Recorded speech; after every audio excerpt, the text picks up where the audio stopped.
کیا آپ نے کبھی صرف اس لیے کوئی کام شروع نہیں کیا کیونکہ آپ کو ڈر تھا کہیں آپ ناکام نہ ہو جائیں؟ کیا آپ نے کبھی اپنے خوابوں کو صرف اس خوف کی وجہ سے دفن کر دیا کہ لوگ کیا کہیں گے؟ اگر آپ آج اس خوف کی اصل جڑ کو سمجھ لیں تو میں وعدہ کرتی ہوں کہ آپ کی زندگی کا انداز بدل جائے گا۔ آپ ناکامی سے بھاگنا چھوڑ دیں گے اور اسے اپنے حق میں استعمال کرنا سیکھ جائیں گے۔ جہاں زیادہ تر لوگ اپنی صلاحیت سے محروم ہو جاتے ہیں، ناکامی کا خوف انسان کو اس مقام تک پہنچنے ہی نہیں دیتا جہاں اس کی کامیابی اس کا انتظار کر رہی ہوتی ہے۔ ہم سب کامیاب ہونا چاہتے ہیں، عزت چاہتے ہیں، تعریف چاہتے ہیں، لیکن جیسے ہی دل میں یہ خیال آتا ہے کہ اگر میں ہار گیا تو، اگر میں گر گیا تو، اگر لوگ ہنس پڑے تو، ہمارے قدم رک جاتے ہیں۔ اور سچ یہ ہے کہ یہ خوف ہمارے دشمن سے زیادہ ہمارے اپنے ذہن کی پیداوار ہوتا ہے۔ ناکامی کا خوف دراصل ہمارے اندر موجود انا اور قبولیت کی خواہش سے جڑا ہوتا ہے۔ ہم چاہتے ہیں کہ لوگ ہمیں کامیاب دیکھیں، ہمیں سراہیں، ہمیں کمزور نہ سمجھیں۔ اس لیے جب ہمیں ذرا سا بھی اندیشہ ہوتا ہے کہ شاید ہم کامیاب نہ ہو سکیں تو ہم قدم ہی نہیں بڑھاتے۔ ہم خود کو سمجھا لیتے ہیں کہ ابھی وقت ٹھیک نہیں، ابھی حالات مناسب نہیں، ابھی تیاری مکمل نہیں۔ حالانکہ حقیقت یہ ہوتی ہے کہ ہم صرف ڈر رہے ہوتے ہیں۔ ڈر ہمیں حقیقت سے زیادہ تصوراتی منظر ناموں سے ڈراتا ہے۔ اسلام ہمیں سکھاتا ہے کہ ناکامی اور کامیابی دونوں اللہ کی طرف سے آزمائش ہے۔ قرآن ہمیں یاد دلاتا ہے کہ اللہ اپنے بندوں کو آزماتا ہے، کبھی خوف سے، کبھی نقصان سے، کبھی کمی سے، لیکن جو صبر کرتے ہیں وہی کامیاب ہوتے ہیں۔ اس کا مطلب یہ ہے کہ ناکامی بذات خود برائی نہیں بلکہ ایک مرحلہ ہے۔ اصل سوال یہ ہے کہ ہم اس مرحلے پر کیسا رد عمل دیتے ہیں۔ کیا ہم ٹوٹ جاتے ہیں یا مضبوط ہو جاتے ہیں؟ کیا ہم پیچھے ہٹ جاتے ہیں یا سیکھ کر آگے بڑھتے ہیں؟ ناکامی کا خوف دراصل ہمارے اندر اللہ پر کمزور یقین کی علامت بھی ہو سکتا ہے۔ جب ہمیں یقین ہو کہ میرا رب میرے ساتھ ہے، وہ میری محنت ضائع نہیں کرے گا، تو پھر ہم کیوں ڈریں؟ اگر نتیجہ ہمارے حق میں ہوا تو شکر، اگر ہمارے خلاف ہوا تو بھی یقین کہ اس میں کوئی حکمت ہے۔ یہ سوچ انسان کو اندر سے آزاد کر دیتی ہے۔ جب انسان کو یہ سمجھ آ جاتی ہے کہ اصل کامیابی اللہ کی رضا ہے تو دنیا کی ناکامی اسے ہلا نہیں سکتی۔ ہمیں بچپن سے یہ سکھایا جاتا ہے کہ اگر فیل ہو گئے تو شرمندگی ہوگی، اگر ہار گئے تو کمزور سمجھے جائیں گے۔ اور یہی سوچ ہمیں بڑے ہو کر بھی جکڑے رکھتی ہے۔ ہم کوشش کرنے سے پہلے ہی خود کو ہارا ہوا سمجھ لیتے ہیں۔ لیکن سوچیں، اگر حضرت آدم علیہ السلام نے خطا کے بعد مایوسی اختیار کر لی ہوتی تو کیا ہوتا؟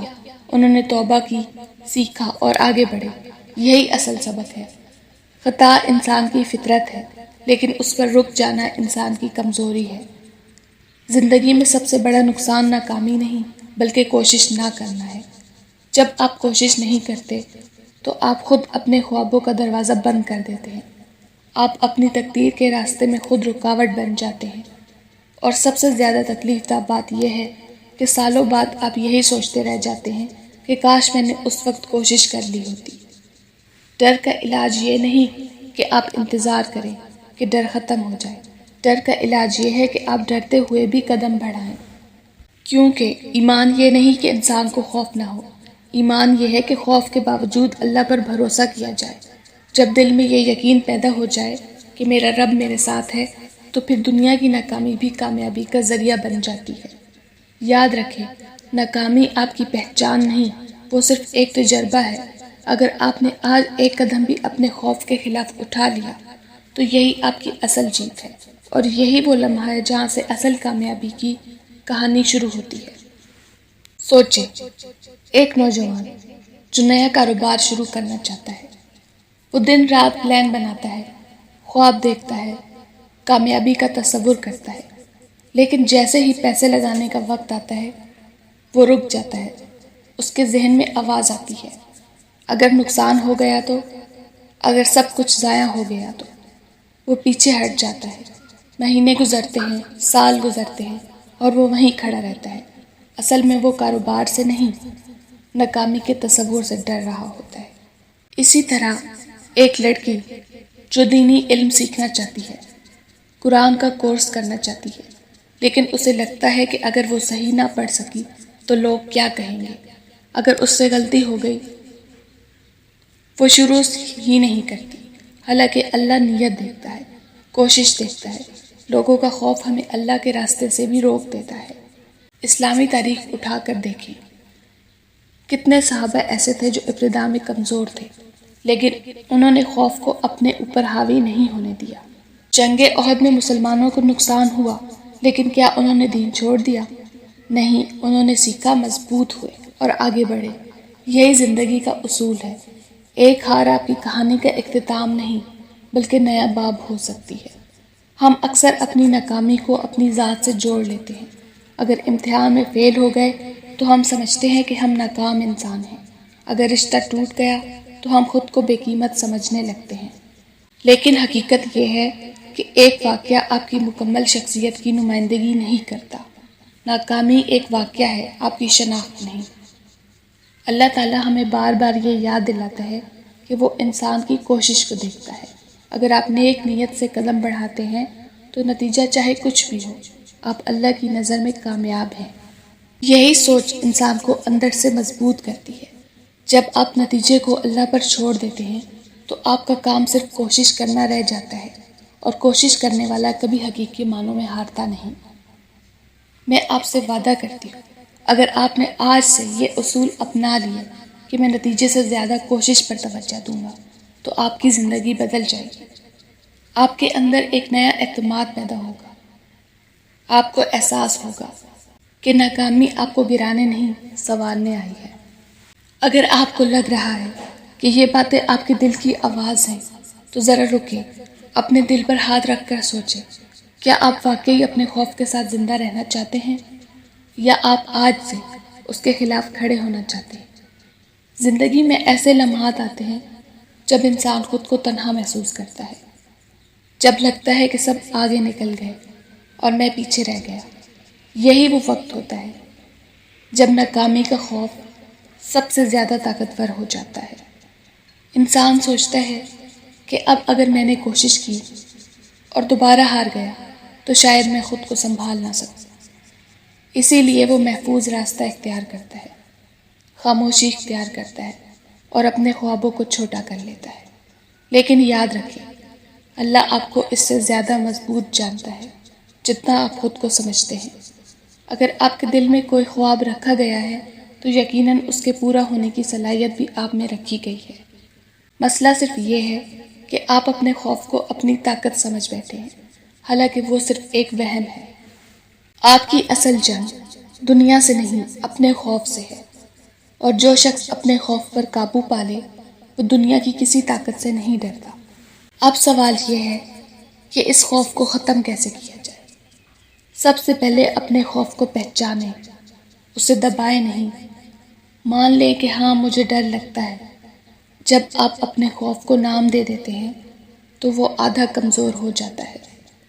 دوسرا قدم یہ ہے کہ چھوٹے چھوٹے اہداف مقرر کریں۔ اگر آپ ایک دم بڑی چھلانگ لگائیں گے تو ڈر زیادہ ہوگا، لیکن اگر روز ایک چھوٹا قدم اٹھائیں گے تو اعتماد بڑھتا جائے گا۔ چھوٹے قدم بڑی تبدیلی کا آغاز ہوتے ہیں۔ تیسرا قدم، دعا اور توکل۔ ہر کام سے پہلے 2 رکعت نفل پڑھیں، اللہ سے مدد مانگیں، دل سے کہیں یا اللہ میں کوشش کروں گا، نتیجہ آپ کے سپرد ہے۔ یہ جملہ آپ کے دل کو سکون دے گا۔ چوتھا قدم، اپنی ناکامیوں کا جائزہ لیں، لیکن خود کو برا بھلا نہ کہیں۔ دیکھیں کہاں غلطی ہوئی، کیا سیکھا جا سکتا ہے۔ ہر ناکامی ایک سبق ہے، اگر آپ نے سبق سیکھ لیا تو وہ ناکامی نہیں رہی۔ پانچواں قدم، مثبت صحبت اختیار کریں۔ ایسے لوگوں کے ساتھ رہیں جو آپ کو حوصلہ دیں، نہ کہ ڈرائیں۔ انسان اپنے ماحول سے طاقت لیتا ہے۔ آخر میں یاد رکھیں، ناکامی سے ڈر کر رک جانا سب سے بڑی ناکامی ہے۔ زندگی صرف ان لوگوں کی کہانی نہیں جو کبھی نہیں گرے، بلکہ ان کی ہے جو گر کر بھی اٹھے۔ اگر آپ آج اپنے خوف کے خلاف کھڑے ہو گئے تو کل آپ وہ شخص ہوں گے جس کی کہانی دوسرے سنائیں گے۔ تصور کریں، 1 سال بعد آپ اپنے آپ کو دیکھ رہے ہیں، آپ نے کوشش کی، سیکھا، گرے، اٹھے، اور آج آپ مضبوط ہیں، آپ کے اندر وہ اعتماد ہے جو پہلے نہیں تھا۔ یہ انعام ہے اس ایک قدم کا جو آپ نے آج اٹھایا۔ یاد رکھیں، اللہ آپ کی نیت اور محنت کو ضائع نہیں کرتا۔ جب آپ اس یقین کے ساتھ آگے بڑھتے ہیں تو دنیا کی کوئی ناکامی آپ کو توڑ نہیں سکتی۔ اور اگلی بار ہم بات کریں گے کہ خود اعتمادی کیسے پیدا کی جائے تاکہ خوف ہمیشہ کے لیے کمزور ہو جائے۔ اگر آپ واقعی اپنی زندگی بدلنا چاہتے ہیں، اگر آپ چاہتے ہیں کہ آپ کا ایمان مضبوط ہو، آپ کا دل پرسکون ہو اور آپ کا خوف کمزور ہو جائے، تو آج ہی فیصلہ کریں کہ آپ رکیں گے نہیں۔ یہ سفر آسان نہیں ہوگا، لیکن یاد رکھیں، ہر قدم پر اللہ آپ کے ساتھ ہے۔ جب بھی ڈر لگے، یہ جملہ دہرائیں، میرا رب میرے ساتھ ہے، میں اکیلا نہیں ہوں۔ یہی یقین آپ کو اندھیرے سے روشنی کی طرف لے جائے گا۔